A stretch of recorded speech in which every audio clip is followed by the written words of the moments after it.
Welcome to new Arihant classes. आज का हमारा टॉपिक है क्लास 10th एसएसटी सिविक्स का चैप्टर एक पॉलिटिकल पार्टीज़ को हम आज डिस्कस करेंगे। पूरे चैप्टर को डिस्कस करेंगे। यहाँ पर रिवीजन होगी आपकी इस चैप्टर की। सिविक्स का बहुत इंपॉर्टेंट चैप्टर है क्लास 10th का पॉलिटिकल पार्टीज़। हम सभी जानते हैं पॉलिटिकल पार्टी क्या होती है, पॉलिटिकल पार्टीज़ क्या होती है। सबसे पहले हम देखेंगे पॉलिटिकल पार्टी क्या होती है। यहाँ पर डेफिनेशन है पॉलिटिकल पार्टी की। A political party is a group of people who come together to contest election and hold power in the government. बोलते हैं पॉलिटिकल पावर पार्टी क्या है। एक ग्रुप ऑफ पीपल होती है, इसमें ग्रुप ऑफ पीपल होते हैं, ये कम टुगेदर आपस में मिलते हैं, इलेक्शन को लड़ते हैं, बाद में पावर्स को होल्ड करते हैं गवर्नमेंट में पावर हासिल करने के लिए। पॉलिटिकल पार्टी का दूसरा पॉइंट क्या है, they agree on some policies and programs for the society to promote the collective good.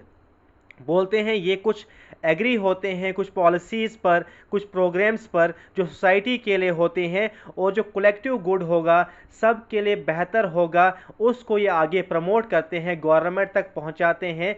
ये नीड्स है किसी सोसाइटी की, किसी रीजन की।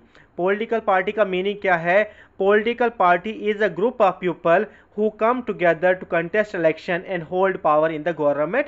मतलब पॉलिटिकल पार्टी क्या होती है, ग्रुप ऑफ पीपल होते हैं जो आपस में इकट्ठे होते हैं और कंटेस्ट इलेक्शन लड़ते हैं पावर को हासिल करने के लिए।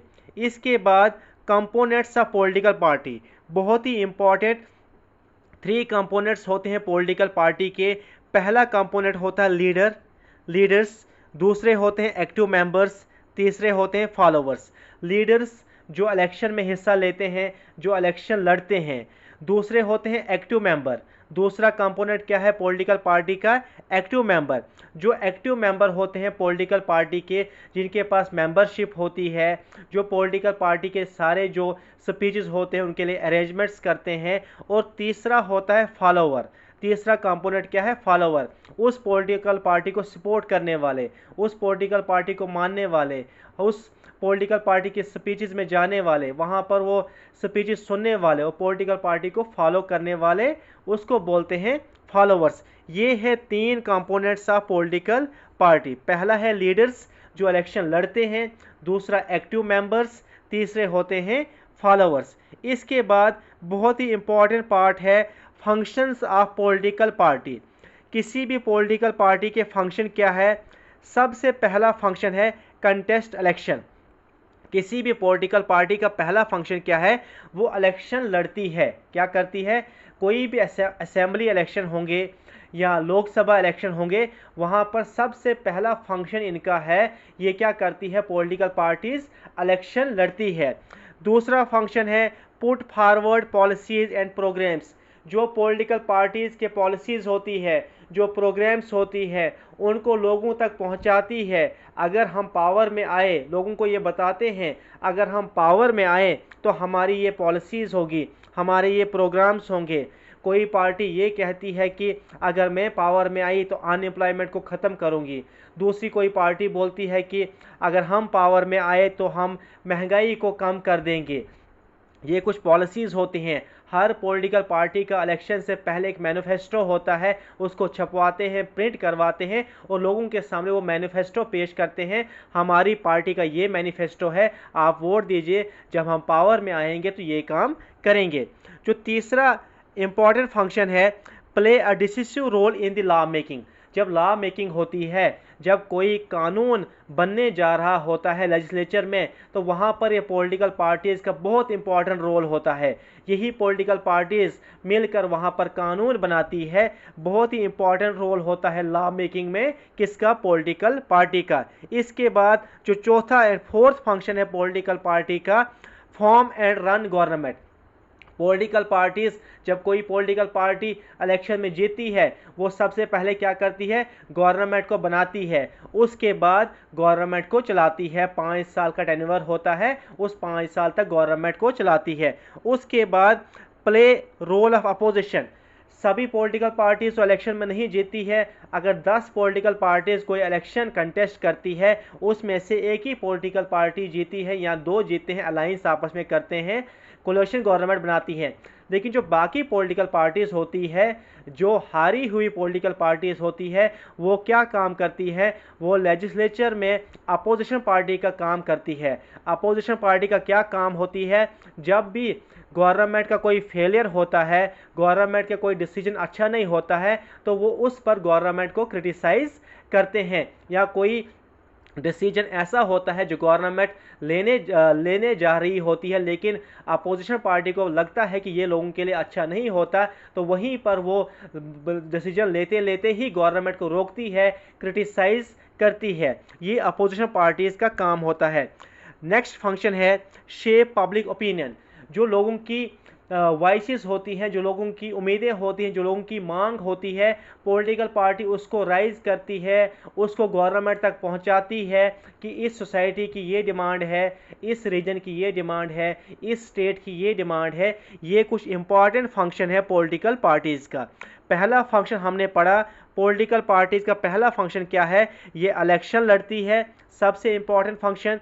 दूसरा function put forward policies and programs, जो उनके पास पॉलिसीज़ है, प्रोग्राम्स उनको फॉरवर्ड करती है। Play a decisive role in the law making, जब लॉ बनने जा रहा है, जब कोई कानून बनता है, तो पॉलिटिकल पार्टीज़ का बहुत इंपॉर्टेंट रोल होता है कानून बनने में। उसके बाद पॉलिटिकल पार्टीज़ ये गवर्नमेंट बनाती है और गवर्नमेंट को चलाती भी है पॉलिटिकल पार्टीज़ ही। उसके बाद play a role of opposition, जो पॉलिटिकल पार्टीज इलेक्शन हारती है, वो अपोजिशन का रोल करती है लेजिस्लेचर में, पार्लियामेंट में या स्टेट असेंबलीज़ में। उसके बाद पब्लिक ओपिनियन, जो लोगों की राय होती है, लोगों की आवाज़ होती है, उसको शेप देती है, उसको आगे गवर्नमेंट तक पहुंचाती है पॉलिटिकल पार्टीज़। इसके बाद यहाँ पर क्वेश्चन है, why do we need a political party? Why do we need a political party? Need क्या है पॉलिटिकल पार्टी की? नेसेसिटी क्या है पॉलिटिकल पार्टी की? बहुत इंपॉर्टेंट है, पॉलिटिकल पार्टी की बहुत नीड है। अगर पॉलिटिकल पार्टीज़ नहीं होंगी, सिर्फ इंडिपेंडेंट कैंडिडेट्स होंगे, तो इंडिपेंडेंट कैंडिडेट्स कोई बड़ा प्रॉमिस लोगों के साथ नहीं कर सकते हैं, क्योंकि इंडिपेंडेंट कैंडिडेट का कोई पता नहीं है इलेक्शन जीतने के बाद वो कहां पर होगा। वो सिर्फ एक अपनी असेंबली का काम कर सकता है, अपनी कॉन्स्टिट्यूंसी का काम कर सकता है। लेकिन पॉलिटिकल पार्टी जो होती है, ये प्रॉमिस कर सकती है लोगों के साथ, अगर ये पावर में आई तो ये काम कर सकती है। इसीलिए पॉलिटिकल पार्टी का बहुत इंपॉर्टेंट होना बहुत इंपॉर्टेंट है, क्योंकि पॉलिटिकल पार्टी लोगों के साथ इलेक्शन से पहले कोई वादा कर सकती है, बाद में अगर वो गवर्नमेंट में आई, वो उस वादे को, उस प्रॉमिस को फुलफिल कर सकती है। इंडिपेंडेंट कैंडिडेट ये नहीं कर सकता है, पता नहीं चलता है इलेक्शन जीतने के बाद वो किस पार्टी में जा सकता है। इसके बाद नेक्स्ट टॉपिक है, how many political parties should we have? How many political parties should we have? India में अभी तक 2019 तक according to election commission of India, according to ECI election commission of India, more than 750 political parties registered है India में। कितनी है? More than 750, 750 political parties जो registered है इंडिया में। इसके बाद जो नेक्स्ट टॉपिक है, पार्टी सिस्टम। आपको पता ही होगा पार्टी सिस्टम, 3 टाइप्स के पार्टी सिस्टम होता है, 1 पार्टी सिस्टम, 2 पार्टी सिस्टम या multi party system.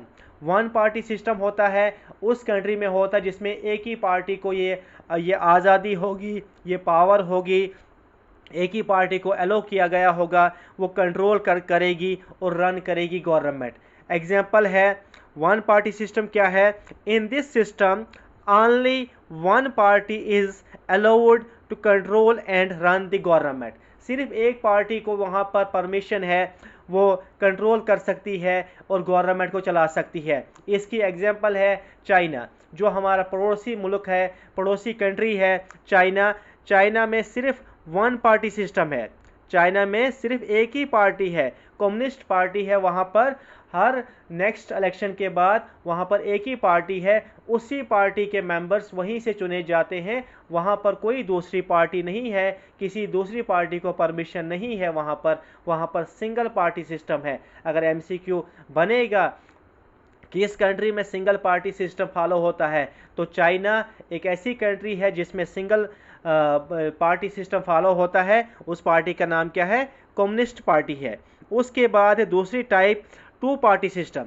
Two party system को बाई पार्टी सिस्टम भी कहा जाता है। ऐसी कंट्रीज़ में दो पार्टीज जो होती है वो मेजर पार्टीज होती है। यही दो पार्टीज क्या करती है? हुकूमत बनाती है, गवर्नमेंट बनाती है। यहाँ पर बाकी भी पार्टीज होती है, लेकिन वो पार्टीज कभी गवर्नमेंट नहीं बना सकती, क्योंकि उन पार्टीज को कुछ लिमिटेड सीटें दी जाती है, जो मैक्सिमम ओवरऑल सीटें दी जाती है, जिन पर ये दो पार्टीज सिर्फ इलेक्शन लड़ सकती है। इसकी एग्जांपल है, एक है यूएसए कंट्री, दूसरी है great Britain. USA and great Britain, यहाँ पर क्या है? यहाँ पर टू पार्टी सिस्टम है, यहाँ यानी बाई पार्टी सिस्टम है। यूएसए की दो पार्टीज कौन कौन सी पार्टीज है? एक है डेमोक्रेटिक पार्टी, दूसरी है रिपब्लिकन पार्टी। और ग्रेट ब्रिटेन की कौन सी दो पार्टीज है? एक है कंजर्वेटिव पार्टी, दूसरी है लेबर पार्टी। अगर पूछेंगे एग्जाम में बाई पार्टी सिस्टम एग्जाम्पल बताओ किस किस कंट्री में फॉलो होता है? USA and great Britain. One party system, single party system, तो आप चाइना आंसर कीजिए। इसके बाद मल्टी पार्टी सिस्टम, मतलब मल्टी पार्टी सिस्टम बहुत सारी, जहां पर बहुत सारी पार्टीज़ को, मोर देन टू पार्टीज़ को अलो किया जाता है कि आप इलेक्शन कंटेस्ट कर सकते हो। इसकी एग्जांपल है हमारा इंडिया। हमारे इंडिया में क्या है? Multi party system. Multi party system जो डेमोक्रेसी के लिए बहुत अच्छा है। चाइना में सिंगल पार्टी सिस्टम है, इसे हम डेमोक्रेसी के लिए अच्छा नहीं कह सकते हैं, वहाँ पर फुल डेमोक्रेसी नहीं है। जिस कंट्री में डेमोक्रेसी होगी वहाँ पर मल्टी पार्टी सिस्टम है। इंडिया भी मल्टी पार्टी सिस्टम फॉलो करता है। यहाँ पर भी बहुत सारी पार्टीज इलेक्शन लड़ती है। उसके बाद अगर किसी सिंगल पार्टी को यहाँ पर मेजॉरिटी नहीं आती है, तो दो मेजर पार्टीज जो होती है आपस में कोलेशन गवर्नमेंट बनाती है, जिसे हम अलायंस भी कहते हैं। दो पार्टीज जुड़कर गवर्नमेंट बनाती है, और जो बाकी पार्टीज होती है वो अपोजिशन का काम करती है। जैसे बीजेपी ने गवर्नमेंट बनाई थी 2014 में, इसे कहा जाता था एनडीए। क्या कहा जाता था? एनडीए। जैसे कांग्रेस गवर्नमेंट बनाती यूपीए। ये अलायंस होता था, छोटी छोटी पार्टीज इनके साथ जुड़ती है। एनडीए मतलब national democratic alliance and UPA मतलब यूनियन प्रोग्रेसिव अलायंस। इसके बाद नेशनल पार्टीज जो है इंडिया में, कैसे नेशनल पार्टी रजिस्टर्ड होती है, कैसे क्राइटेरिया क्या है, कैसे डिक्लेयर किया जाता है कि ये पार्टी नेशनल पार्टी है? कंट्री वाइड जो पार्टीज़ होगी, जो पूरी कंट्री में इलेक्शन लड़ती है, उसे नेशनल पार्टी कहा जाता है। लेकिन क्राइटेरिया क्या है? जो criteria election commission of India ने बनाया है किसी की पार्टी को रिकॉग्नाइजेशन देना एज अ नेशनल पार्टी, वो क्या क्राइटेरिया है? उस क्राइटेरिया को हम ज़रा देखेंगे।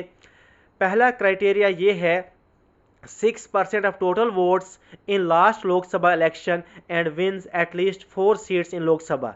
या तो वो पार्टी जो लास्ट लोकसभा इलेक्शन हुआ है उसमें उस पार्टी को या तो 6% वोट्स आने चाहिए, और इसके साथ कम से कम लोकसभा इलेक्शन में इस पार्टी को 4 सीटें मिली होनी चाहिए। या दूसरी कंडीशन ये है, 6% of total votes in 4 state assemblies, या 4 स्टेट असेंबली इलेक्शन में उसको 6% वोट मिले होने चाहिए उस पार्टी को। इसके साथ साथ एटलीस्ट 4 सीट्स इन लोकसभा। जो ये पार्टी कंडीशन फुलफिल करेगी, ये क्राइटेरिया फुलफिल करेगी, उससे इलेक्शन कमीशन की तरफ से रिकॉग्नाइजेशन मिलेगी नेशनल पार्टी की। इसके बाद जो नेक्स्ट है, कुछ नेशनल पार्टीज़ को हम डिस्कस करेंगे। पहली है भारतीय जनता पार्टी, जिसे बीजेपी कहा जाता है शॉर्ट में। इसकी फाउंडेशन कब हुई? 1980 में। इम्पॉर्टेंट है, डेट याद रखिएगा। फाउंडेशन 1980 में। फॉर्मली इसे पहले का क्या कहा जाता था? भारतीय जनसंघ इसे पहले कहा जाता था। ये भारतीय जनसंघ किसने बनाई थी? श्यामा प्रसाद मुखर्जी ने इसको बनाया था 1951 में। इंस्पिरेशन इस पार्टी को कहाँ से मिली? Ancient Indian culture and values से इसको इंस्पिरेशन मिली है। इस पार्टी का सिंबल क्या है? बीजेपी का सिंबल क्या है? लोटस फ्लावर इस पार्टी का सिंबल है। और भी इस पार्टी का एक ऑब्जेक्टिव था कि जो वीकर सेक्शन है सोसाइटी का, इकोनॉमिकली वीकर सेक्शन है जिसे अंटोडिया कहा जाता है, इसको अपलिफ्ट करना है। उसके बाद कल्चरल नेशनलिज्म, हिंदुत्व इसका एम एंड ऑब्जेक्टिव था। इसके बाद जो नेक्स्ट पार्टी है Indian national Congress, oldest party है। इंडियन नेशनल कांग्रेस जिसे हम आईएनसी कहते हैं शॉर्ट में, इसकी फाउंडेशन हुई है 1885 में। एक ब्रिटिश सिविल सर्वेंट थे, उनका नाम था A.O. ह्यूम। क्या नाम था? A.O. ह्यूम। उन्होंने इस पार्टी की फाउंडेशन रखी थी 1885 में। इस पार्टी का सिंबल क्या है? हैंड इस पार्टी का सिंबल है। बाद में इस पार्टी में बहुत स्प्लिट आए। एक बड़ा स्प्लिट जो इस पार्टी में आया था 1907 में, बनारस सेशन था आईएनसी का 1907 का। ये पार्टी दो ग्रुप्स में डिवाइड हुई थी, मॉडरेट एंड एक्सट्रीमिस्ट में। ये ओल्डेस्ट पार्टी है इंडिया की। इसके बाद जो नेक्स्ट पार्टी है ऑल इंडिया तृणमूल कांग्रेस, जिसे तृणमूल कांग्रेस कहा जाता है। वेस्ट बंगाल की ये पार्टी है, फाउंडेड बाय ममता बनर्जी इन 1998, जिसे ममता बनर्जी को पॉपुलरली नोन एज दीदी इसे कहा जाता है बंगाल में। इन्होंने इस पार्टी की फाउंडेशन रखी है। इस पार्टी को नेशनल पार्टी कब डिक्लेयर किया गया था? 2016 में इसको रिकॉग्नाइजेशन मिली है इलेक्शन कमीशन ऑफ इंडिया की तरफ से एज नेशनल पार्टी। इस पार्टी का सिंबल क्या है? फ्लावर एंड ग्रास इस पार्टी का सिंबल है। इसके बाद जो नेक्स्ट पार्टी है बहुजन समाज पार्टी, जिसे शॉर्ट में BSP कहा जाता है, बहुजन समाज पार्टी। इस पार्टी की फाउंडेशन कब हुई है?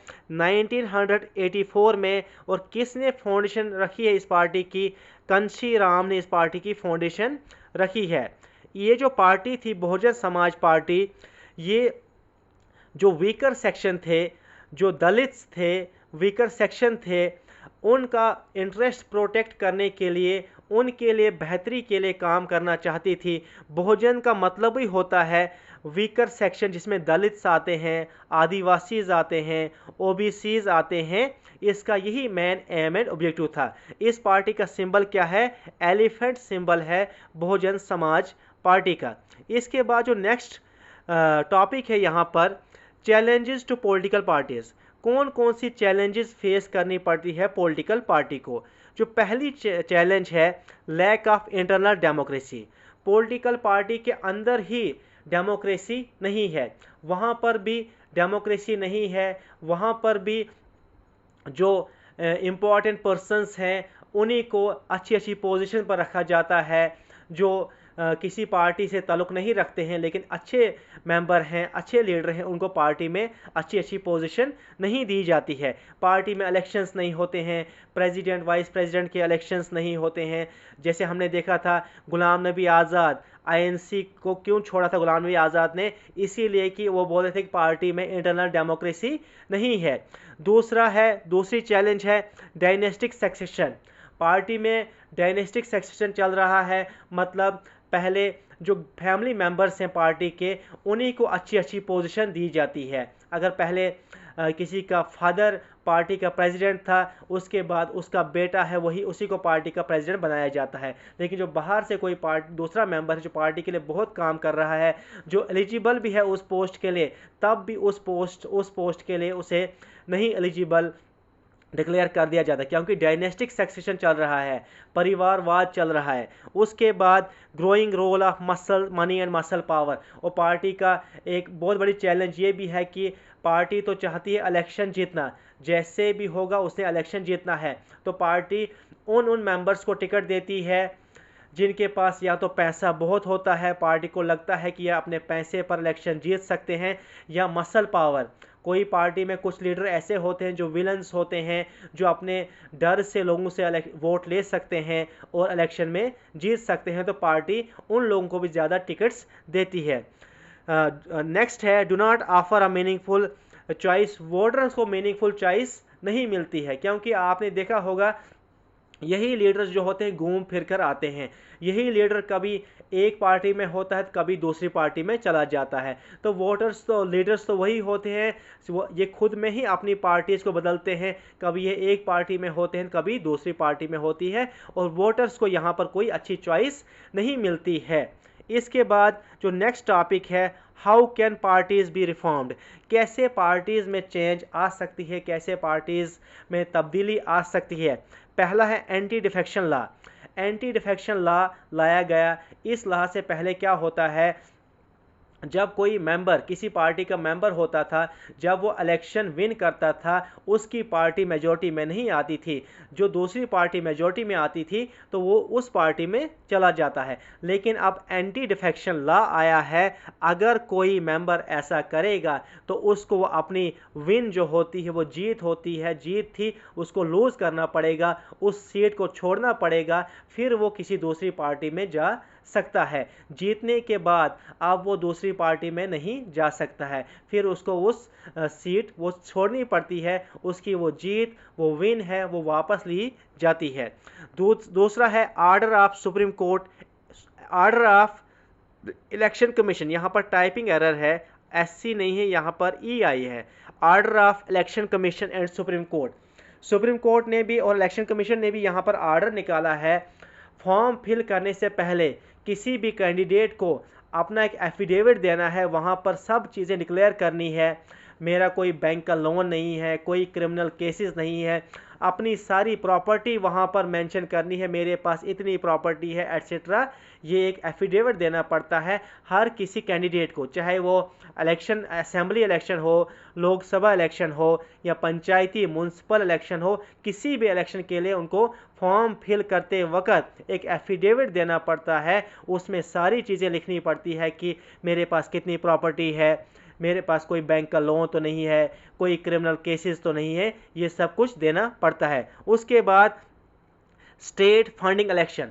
स्टेट फंडिंग इलेक्शन होने चाहिए। स्टेट जो गवर्नमेंट है वो पार्टीज़ को कुछ मदद करनी चाहिए, इलेक्शन के दौरान कुछ पैसे देने चाहिए। पैसे इन द फॉर्म ऑफ दे सकती है, पेट्रोल दे सकती है, पेपर दे सकती है, या टेलीफोन दे सकती है, एट्सेट्रा। ऐसे ऐसे करके हम पार्टी को रिफॉर्म कर सकते हैं, पार्टीज़ में चेंज कर सकते हैं। कुछ पार्टीज़ होती है रीजनल पार्टीज़, जिन्हें हम रीजनल पार्टीज़ कहते हैं। स्टेट पार्टीज़ जो स्टेट में ही इलेक्शन लड़ती है, जैसे अगर हम जम्मू कश्मीर की बात करेंगे, यहाँ पर PDP है, यहाँ पर PDP है, नेशनल कॉन्फ्रेंस है, डेमोक्रेटिक पीपल्स पार्टी है, डेमोक्रेटिक आज़ाद पार्टी है। ये रीजनल पार्टी है, ये विद इन रीजन इलेक्शन लड़ती है, विद इन स्टेट इलेक्शन लड़ती है। Thank you so much. Channel को सब्सक्राइब करना, लाइक करना और बेल आइकन भी प्रेस कीजिए। Thank you.